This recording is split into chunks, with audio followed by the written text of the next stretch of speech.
Ассаламалейкум қазақ елі.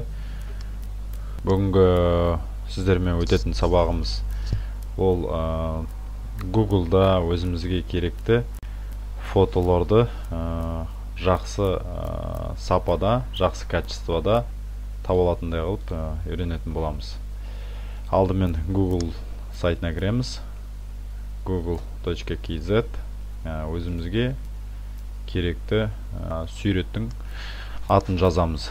Бізге мысалы компьютер, менің салам компьютер болсын, енді компьютер деп қарайық.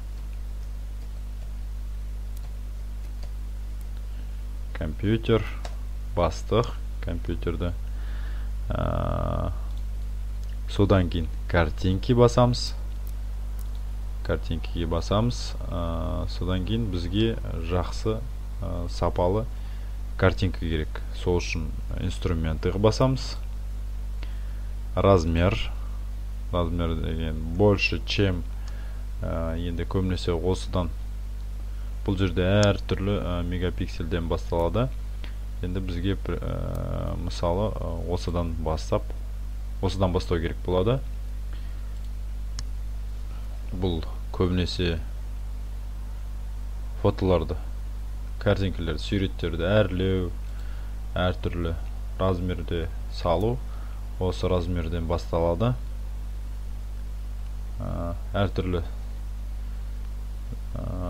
сайттарға салу керек болса, осындай размерден жоғары қараймыз. Сондай-ақ өзімізге кез келген бір ұнаған картинкаге,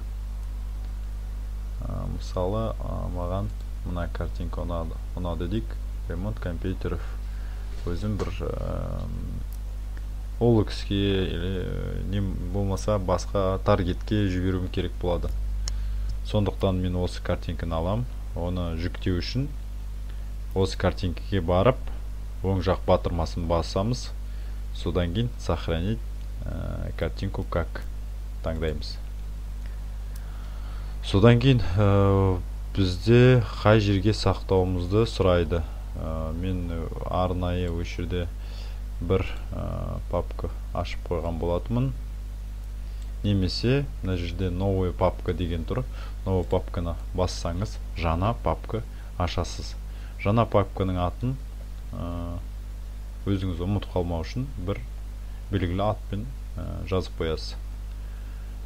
Комп деп қояйын. Компты жаздым. Енгіздім атын. Және де сол папканың ішінде сақтаймын. Және де сол сияқты тек бір картинка емес, бірнеше картинканы сақтап қойғаныңыз дұрыс болады. Себебі жаңа Canva-ға салған кезде, немесе OLX-ға салған кезде әрқайсысы әртүрлі болып тұрады. Сол үшін бір картинка емес, бірнеше картинка сақтағаныңыз дұрыс болады.